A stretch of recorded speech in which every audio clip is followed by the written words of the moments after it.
You're on the air with Florenza, your podcast destination for authentic conversations with a twist. So, grab your favorite drink, get comfy, and join me on this unique literary journey.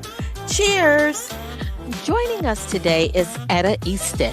Etta is a contemporary romance author celebrated for her heartfelt storytelling, witty banter, and authentic portrayals of Black joy. Her novels, including The Kiss Countdown and The Love Simulation, blend humor and emotional depth, featuring relatable heroines and swoon-worthy heroes navigating love in unique settings. Easton's work has garnered acclaim for its engaging narratives and compelling character dynamics. She resides in Central Texas with her husband and 2 children. Please put your hands together to welcome Etta again to the show. Well, thank you so much, Etta, for joining me on this episode of On the Air with Florenza.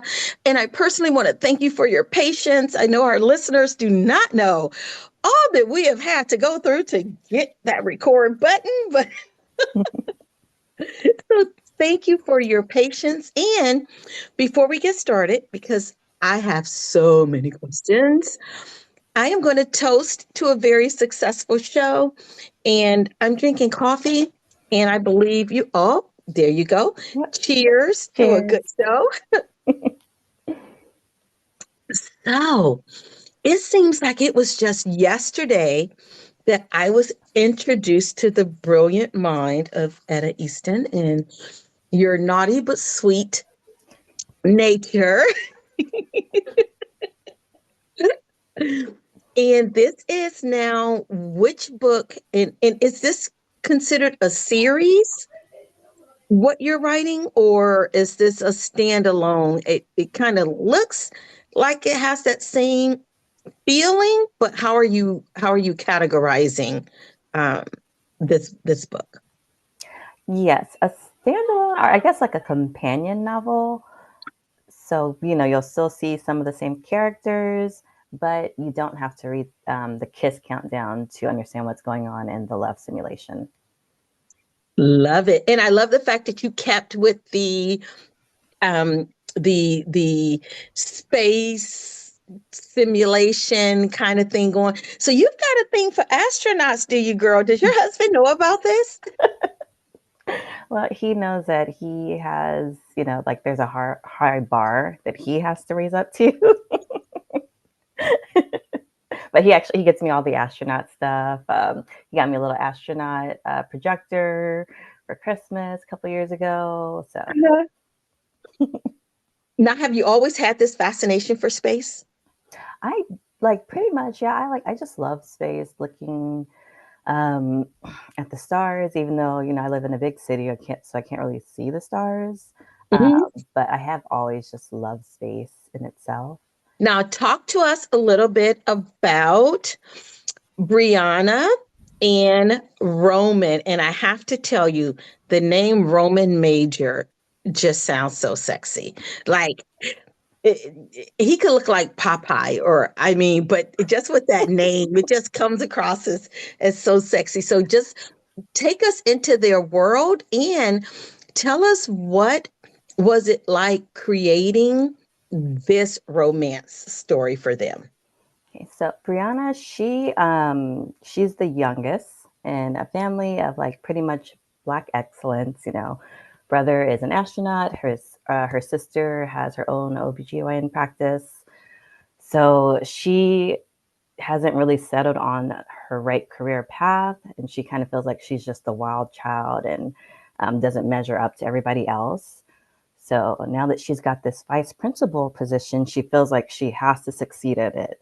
But she has her principal, which is pretty much against her. He doesn't want her working there. So she's up against that.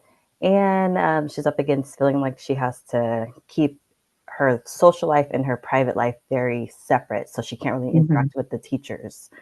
But then there's a teacher named Roman Major, who is pretty much like her Roman Empire, right? She thinks about him so much.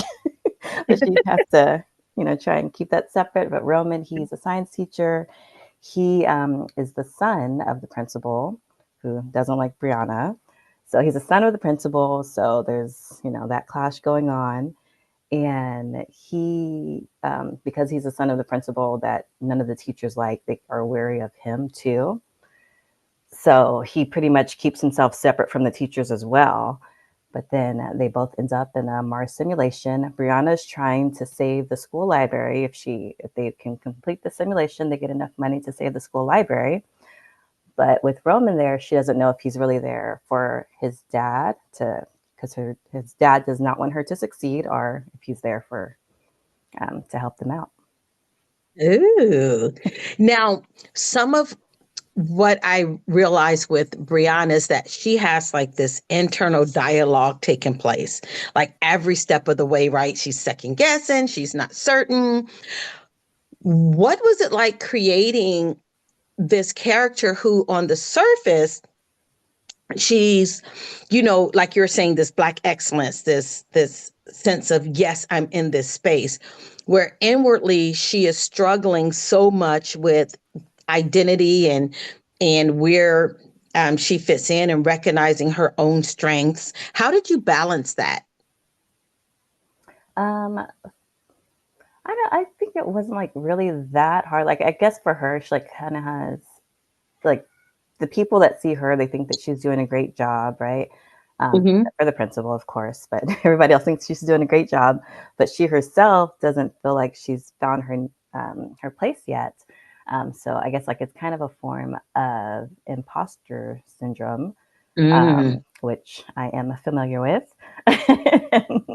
So I don't know, like it's like, at one point, on the one hand, that you just have to do what you got to do to get things done. Like if you're working, like, okay, so I'm very introverted.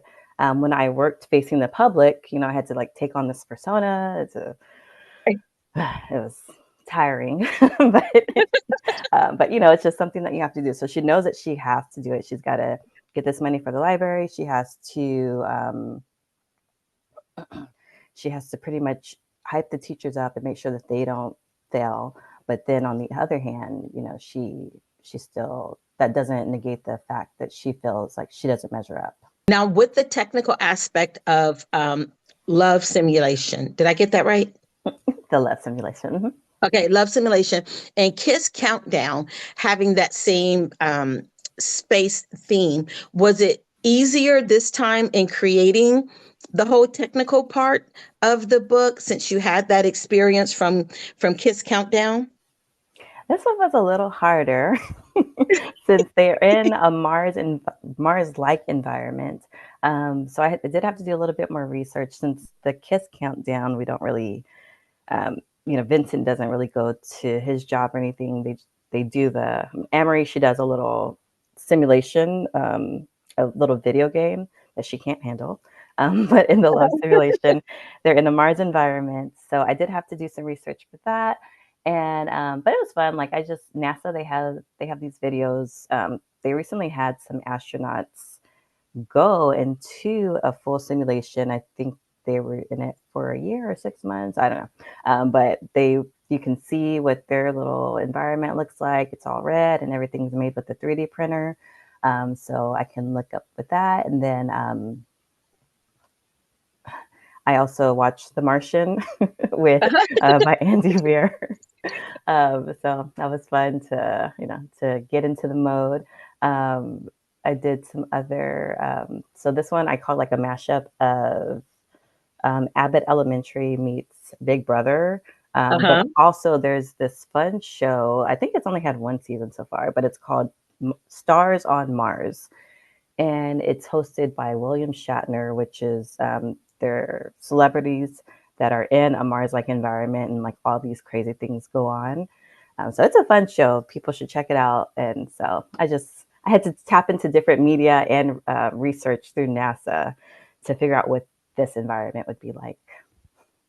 Could you see yourself going on a reality show such as the one with William Shatner? Because that sounds like fun. Should I contact him and say, hey? Yeah, I think I would be booted off because like I would just be sitting there. They'd be like, "You don't bring no drama to the show. Like you're not getting any ratings." You're So not good for the ratings yeah.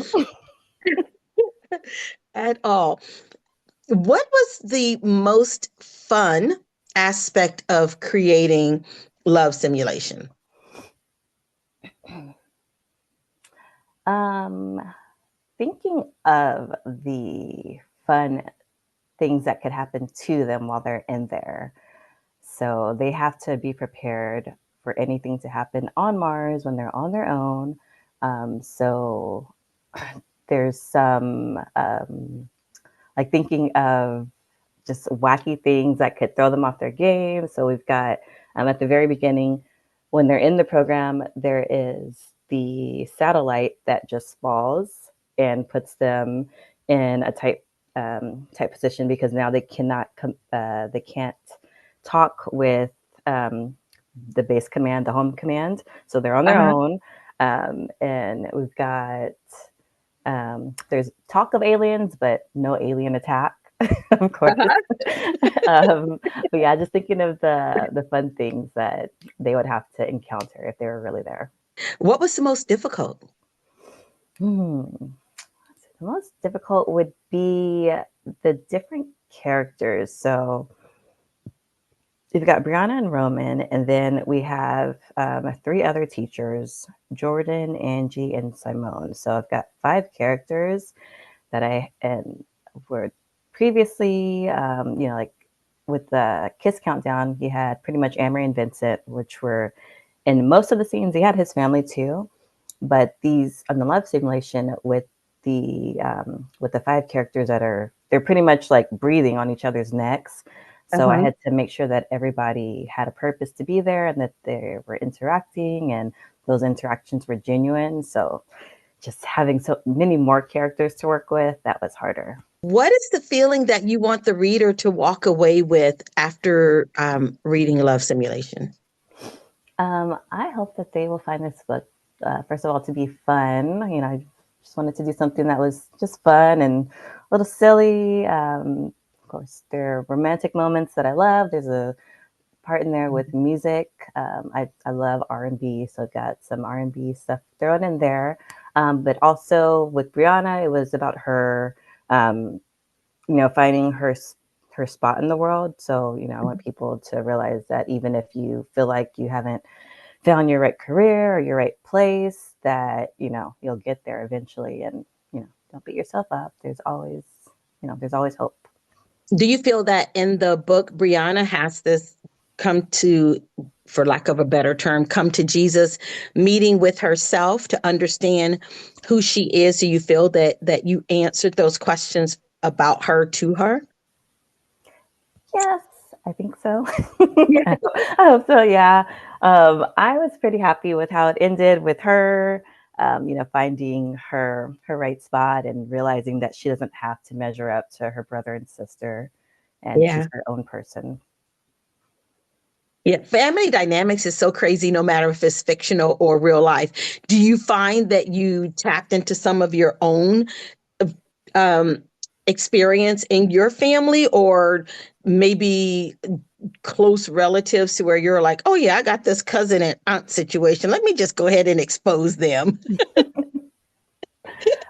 For the most part, I was able to keep myself out of it. But like Brianna, I am the youngest child.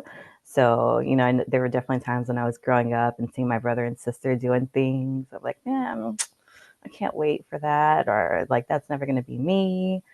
So that was easy to tap into. But yeah. Nice. Where are the listeners able to interact with you and find out all things Etta and what's going on in your introverted world? Yes. So I do have social media, but the introvert that I am, I do not post it very often. But on Instagram, I am at Etta Writes Love. So I do update there every so often. I also have a newsletter on Substack, um, and that is called Etta Writes Love, I believe, as well. So that one I do update just a little bit more. I recently posted a bonus chapter from the Kiss Countdown, and this one is from Vincent's point of view. So Ooh, check that out. Yes. nice, wonderful. What's next for you in terms of writing? Is there another book in the series, the companion novel coming up? I believe that this will be the last one. For this one, I am working on another book that I will be pitching to my editor soon. So hopefully we'll get that off the ground. I'm looking forward to writing things in the future. Like I love like old movies, or I guess like 90s movies. So like I love Eddie Murphy. So thinking about like The Nutty Professor and was it Coming to America? Just different ways that I could rewrite that into a romance book. Yeah, that sounds fun and things I'm trying to plan out. Wonderful. And I am going to forgive you for saying old is in the 90s. You said old, I'm thinking 40s, and you were like, no, in the 90s. Honey, I'm still wearing shoes that I bought in the 90s. What are you talking about? So we've come to the part of my show that I call One for the Road. And we had so much fun for the last time that we interviewed for our essentially is this or that questions. So I kind of did more laid back ones this time.